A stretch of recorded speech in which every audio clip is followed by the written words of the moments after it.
Har'a ganama beekamaa tokko barbaacha deemaan jira. Namni beekamaan kun yeroo baay'ee tabba kana ol bu'ee gadi bu'aa akkanii naannoo kana jiraatu asirra deddeebi'u odeeffannoon qabaa. Manni isaa naannoo kana natti fakkaata. Tabbattiin xinnoo tokko dheertuu wayiiti.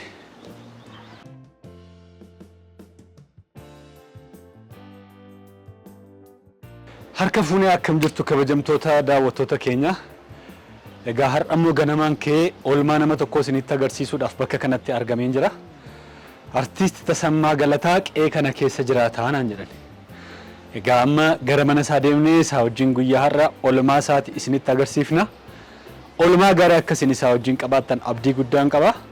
Utuu dubbannu artiist Tasammaa Galataa akkamitti oola? Eessa jiraata? Maal hojjeta? Guyyoota isaa akkamitti dabarsa? Eessa dhaqasa jedhu qophii nuun ittiin isin biraan geenyudha. Nufaana tura. Eenyudha? Eenyu? Taseeko. Akkam? Akkamat. Fayyaadhaa? Jirtaa? Nagaadhaa? Akkamat. Hojuma? Nagaadhaa? Akkam. Hojuma keessa? Naannoo kana jiraattaa innaan inni dhufe? Yees jalaan barnee bartee safara bartee bartee dhuma dhufte? Iyyaafadhee dhuman dhufe? Iyyaafadhee dhufte? Seen eessuma jiraate? Seen ka? Seen. Tole. Seen elu. Kunoo as jiraanna. Qe'ee kana keessa jiraattaa? Kottu.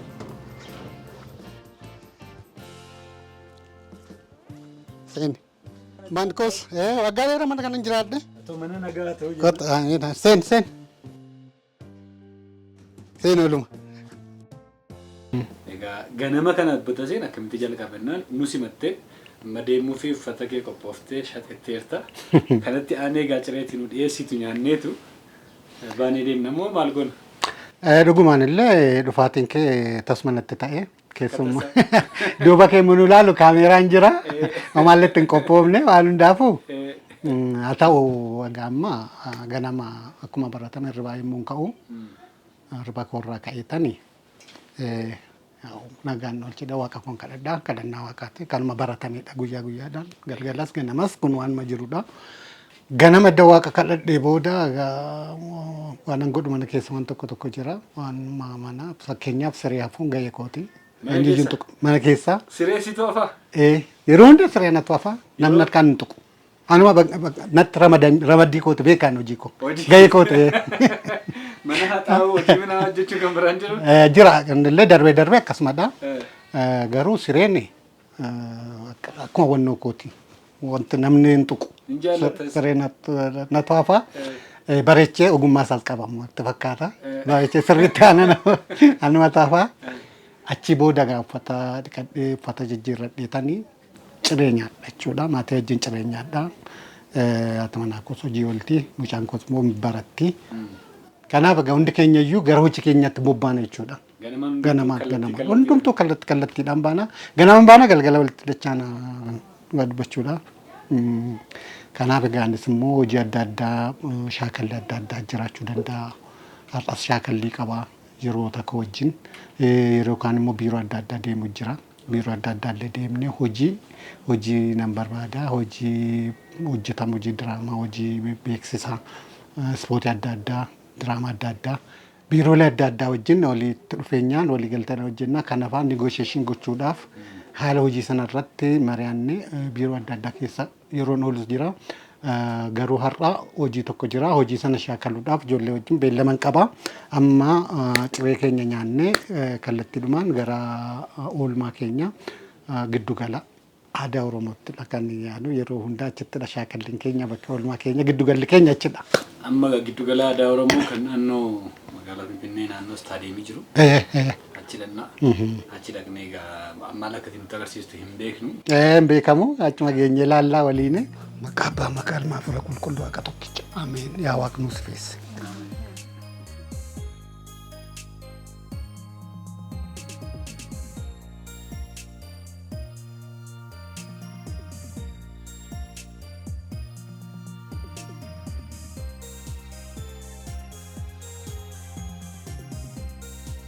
እስቲ ስለታሴ ትንሽ ነገር ንገርኝ። ቃላት ያጥረኝ በእውነት እውነት እውነት እኔ ባሪ አይደለም አባቴ ወንድሜ ብዙ ነገሬ ነው። በጣም ነው ስለሱ ቃላት ነው የሚያመጣኝ። ስናገር ስለሱ እንበይ ነው የሚቀርመኝ። በጣም ቤቱን አክባሪ፣ ትዳሩን አክባሪ፣ እኔን አክባሪ፣ ስታመም ታሞ ነው በእውነት እኔ በጣም ያመኝ ነበር። እግዚአብሔር ይመስገን አሁን ነው እንጂ እና በጣም በቃ ሴት አንጀት ነው እንጂ ሰርቶ ነው ማር ነበር ዩኒቨርሲቲ ስማር ሽንኩርት ከትፎ እውነት ድስት ጥዶ ወጥሮ ይጠብቀኛል። እሳት አያይዞ ስመጣ ነው ልብሴን ቀይ ማልሰራበት ቀን ራሱ አለ። በጣም ነው ቃላት ያጥረኛል።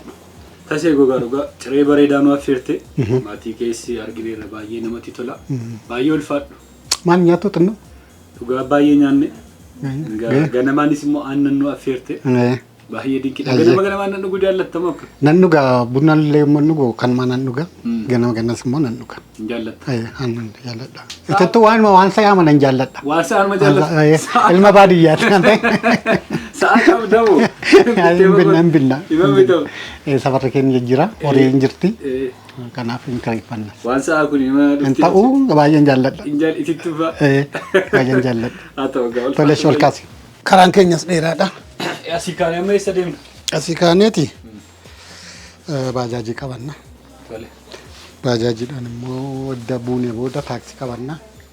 Taaksiidhaan immoo gara isteediyeemii gara giddu gala aadaa Oromoo deemne jechuudha. Achi deemne.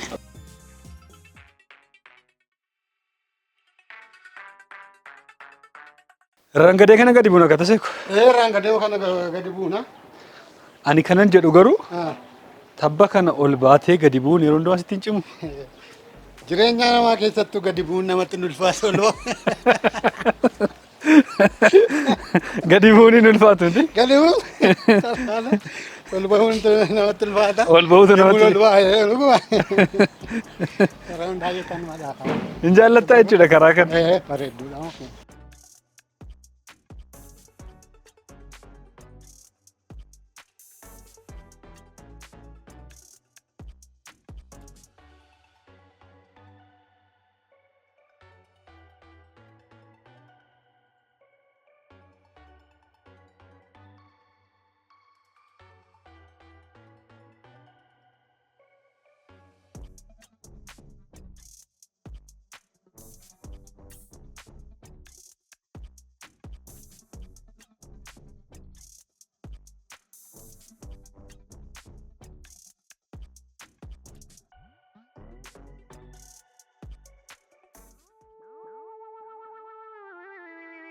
Obbo Taseeko. Nee xinnoo ishee immoo galma kana keessa teenyaa suuname.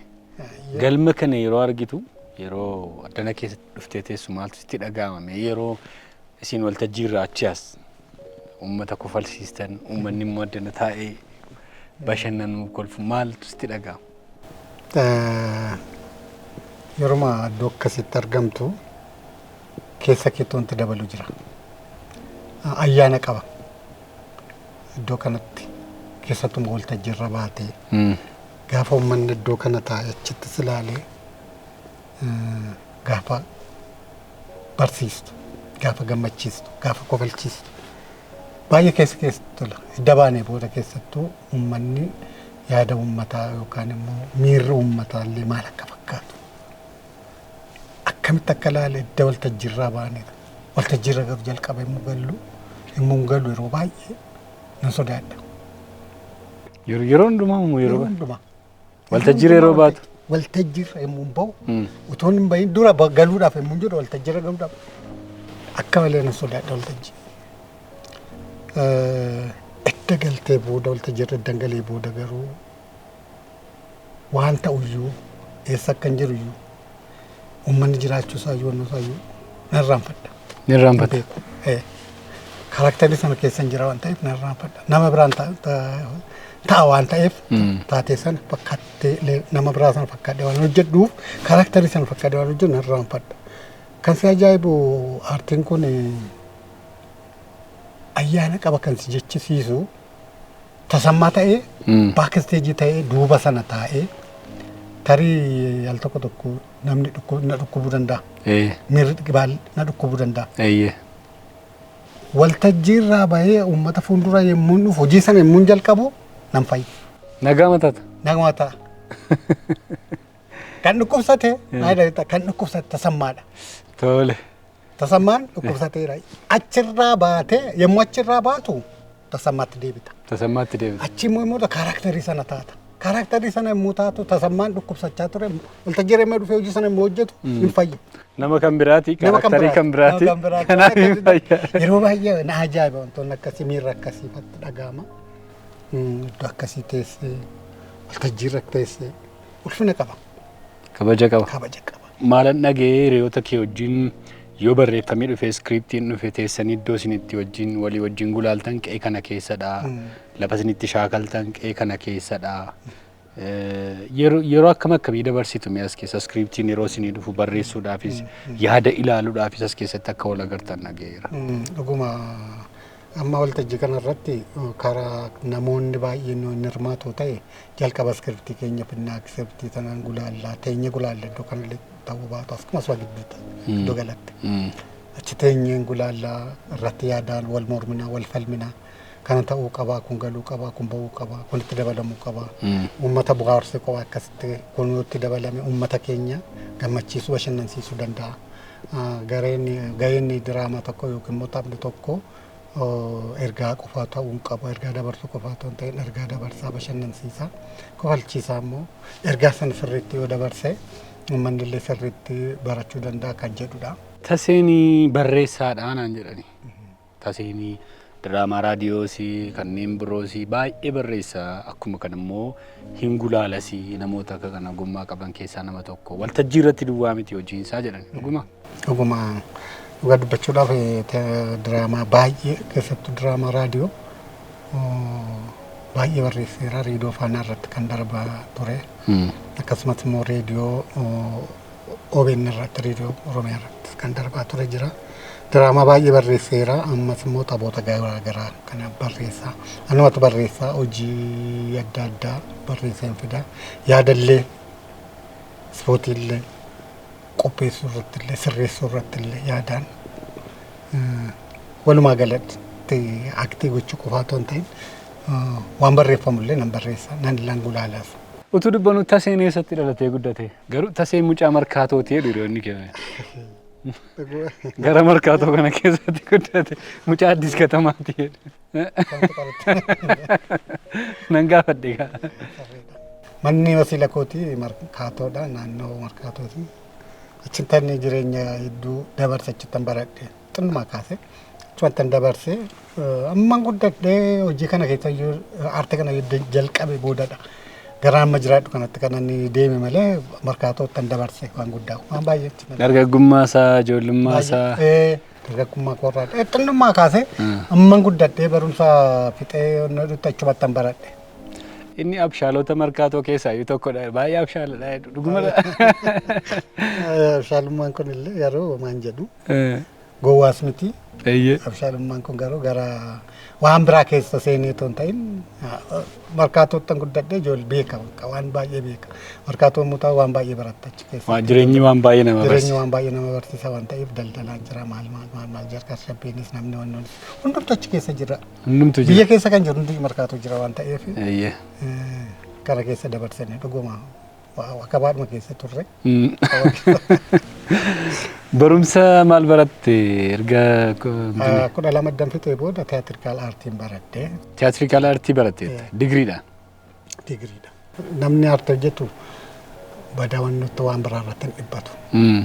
Yeroo hundaa waan si gammachiisu waan si bashannansiisu hojjenna waan ta'eef garuu sanaan dura baay'ee miidhamaa wayii qaba. Miidhameera jireenya koo keessatti. akkuma isin jedhe ani mucaa baadiyyaatti jechi dhufee fira biratti immoo jedhu barumsa adda fixee booda laayifiin koo baay'ee ulfaataa ture jireenya koo keessatti. Tole. Rakkoo guddaa keessan ture. Ba'aallee baadheeraan. Dhugaa? Ba'aa baadhee. Finfinnee keessatti. Finfinnee keessatti ba'aa baadheera. Jireenya koo keessa baay'een kana dabarsee yeroo sanatti xinnoo miidhameera yeroo sanatti jireenya koo keessatti. Achi booda addanaartii kana keessa galeen firoomayyuu gaariidha haala gaariirra hin jira malee miidhamni jira yeroo sana keessatti jechuudha jireenya koo keessatti jireenya dabarsa keessatti. Amma wannoo buluu irratti. Karaarramu. Amma bakka barandaa. Hojjaan barandaa kan jedhamu ammachi buluudha. Ammachi buluutti geesseetti. Gaayera. Shilingii kaffalee guyyaa nan baadhaa. Shilingiidhaan immoo birrii tokko yookaan shilingiidhaan hojjaan barandaa kan jedhamu achi buleera. Naannoo sana bulteetta. Buleera. Achi ka'ee tan har'aa sadarkaa kanarra gahe. Kanaafiyyuu carraa kanatti dhugaa baay'een si dinqisiifachuu barbaada. Wal'aansoon jireenyaa baay'ee gaafa jennu yeroo tokko duuchaadhumatti irra dabarra malee amma sanatti gadi bu'anii karaarra bulanii shilingii kaffalanii bulanii ba'aa baatanii wal'aansoo jireenyaa keessa darbanii addana ga'u jechuun ikkoo baay'ee guddaadha. Dhuguma ulfaataadha baay'eedha namoonni baay'een iddoo kanatti kufanii hafu ani garuu mul'atan qaba abdiin kutu boru kan biraati kan jedhudha. Boru waan biraadha bakka biraa nan ga'a kanan jedhu keessi koo natti mul'ata ture yeroon baradhus ganama nan baadhaa sa'a barumsaa immoo nan dhaqa uffata koo jijjiirradhe waan qabu miiccadhe jijjiirradhe deema. Waan ulfaataadha jireenya akkasii keessaa baatee sadarkaa kanarra ga'uun mataan isaayyuu seenaa tokkodha. Garuu har'a gammachuu qabda miti? Baay'een gammada. Sana bira dabartee dhufu keessa. Sana bira darbee as ga'uu kootiif namoota hedduudhaaf illee dhalataa hedduudhaaf illee fakkeenya ta'uu danda'a. Abdii kutuun dura hin jiraatu. Bara jireenya keenya keessatti boru waan biraatti carraaqu abdii kutuun irra hin jiru kan jedhudha.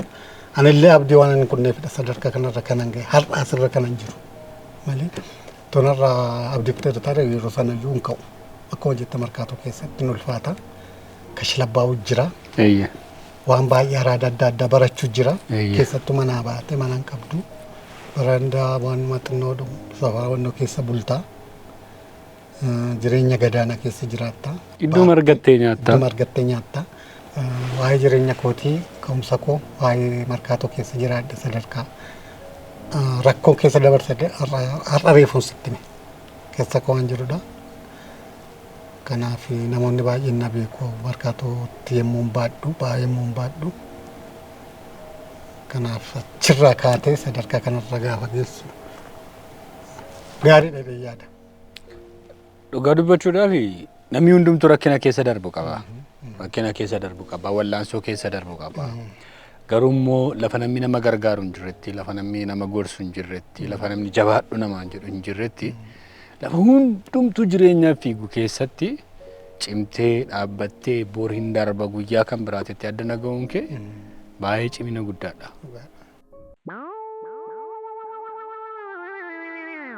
Egaa jireenya akkasii bu'aa bahii qabdii wallaansoo qabdii hinuma deemama.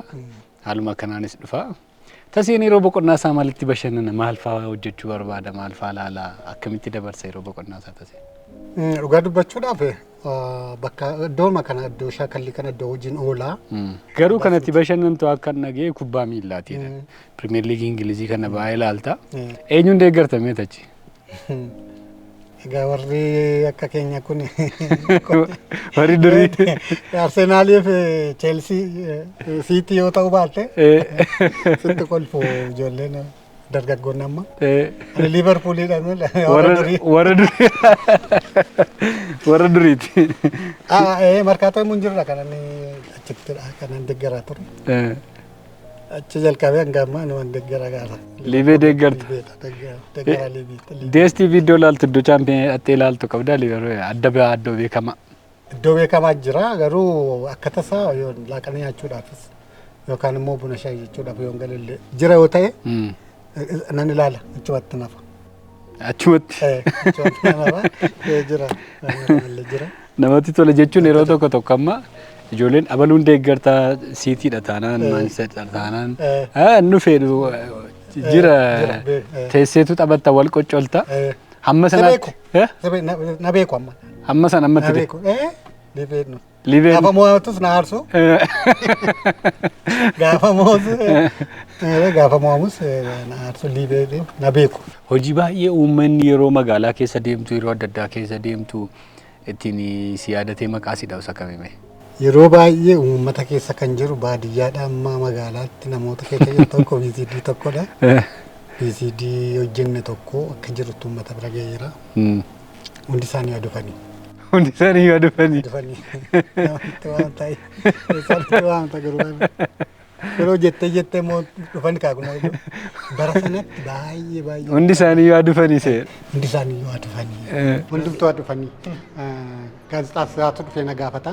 Jireenyi biyya kana isin edda dhuftanii bubbultanii waggaa dheerataa akkamidha jireenyi walitti dhufeenyi hawaasaa keessaa walitti qabdan akkamidha jedhee gaafata. Dhuguma biyya gaariidha. Boqqolloo noo baqqalee. Dinnichi noo daraare. Hundu gaariidha. Biyya dammadaa. Biyya daadhiidha. Hundi isaanii adufanii. Eessatti dhufu jedha gaazexaan. Adufanii biyya gaariidha adufanii. Biyyi gaarii edda ta'e hoo akkaminnaan dhuguma biyyi gaariidha. Namni illee gaariidha. Garuu maal godha? Maal inni maaltu badaree gaazexaan? Garuu maal godha? Garuu maal godha? Kashilabbeen tokko niitii namaa baala geessitee dhadha.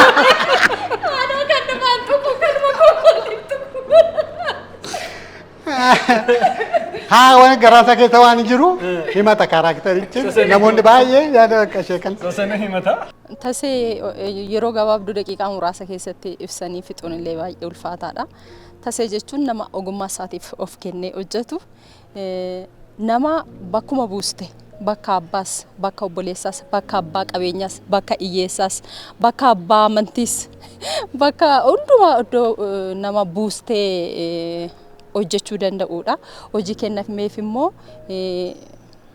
gosa hojii kennameefi nama akka quubsaatti nama gammachiisee garaa nama ciibsee nama hojjechuu danda'uudha.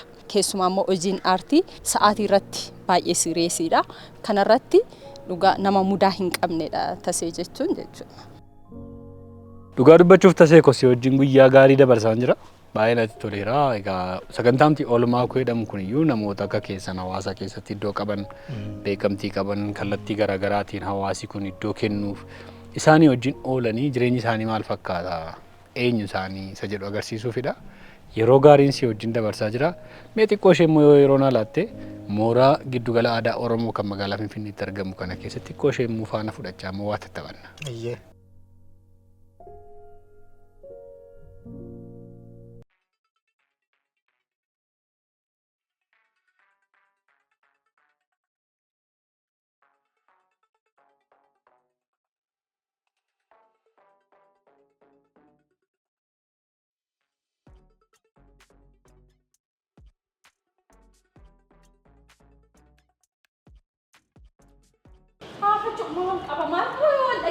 Inni maal qaba yoo na dhagee? Akkamittiin si dhagaa hin danda'u jedhu. Qabeenya abbaa kootii kophaa kan kee bulfachuu hin danda'u. Qophaasiin hin jennaaniin hin balleessuun ati jaballeessuu barbaada kun immoo otoo hin jiru hin ta'u.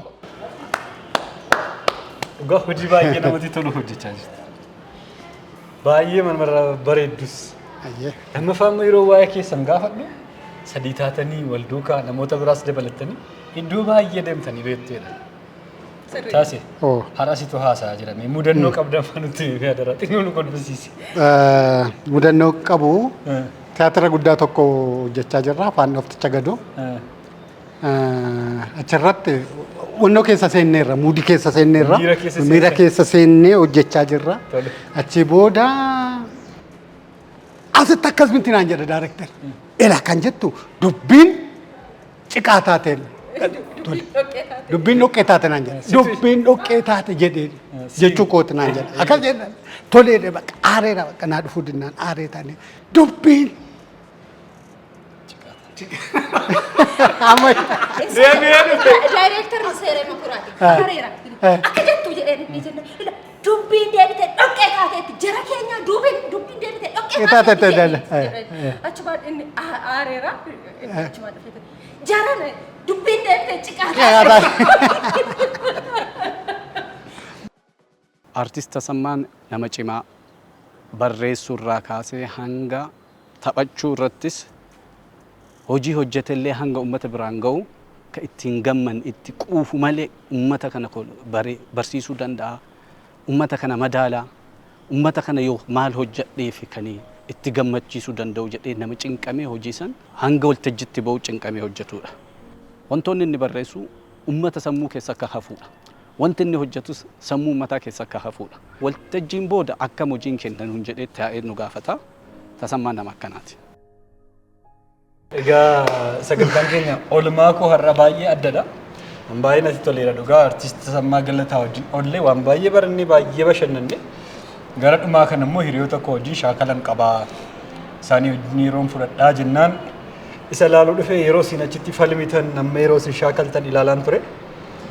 Baay'ee namatti tola ulfaadhu sagantaa oolmaa koo keenya irratti hirmaachuu keetiif oolmaa kee nutti agarsiisuu keetiif maqaa daawwattoota sagantaa kanaatiin guddaa godheensi galateeffadha baay'ee nu bohaarsitee baay'ee nu bashannansiistee fayyaa guutuu umurii dheeraan siif hawwaa galatoomii Ayyee galatoomannis baay'een sin galateeffadha. baay'ee ulfaadhu. Ayyee hojii keenya dadhabbii keenya hiriyoota koo wajjin dhuftanii asitti waan darbii nu gootaniif galatoomaa jechuun barbaada. Baay'ee ulfaadhu fayyaa ta'e galatoomaa sinillee yeroo gaarii qabaadha shaakala keessan itti fufaasi. Ayyee tole. Egaan kabajamtoota daawwattoota keenyaa isaan ana booddeedha akkuma isin argaa jirtan shaakala qabu. Shaakala isaanii itti fufanii nuun garuu gamanuma nagaa isinitti dhaabnee adda ba'uu barbaanna. Ganamarraa jalqabnee oolmaa koo sagantaa jedhu guyyaa har'aatiin artiist Tasammaa Galataa kan namni baay'een jaallatu diraamaa raadiyootiin, televezyiiniitiin akkasumas diraamaa waltajjii inni barreessaadha, daayirektaraadha, hojii baay'ee hojjeta. Baay'een keessan akkuma beektanii oolmaa isaa, mana isaa, jireenya isaa isa wajjin oollee isinitti agarsiisneerra. Torbe immoo keessummaa kan biraa, nama kan biraa tokko qabannee isiniif dhiyaanna. Nu daawwachuu keessaniif guddaa isin galateeffannaa bakka jirtan hundumaatti fayyaaf nagaan isiniif haa ta'u nagaadhaan tura.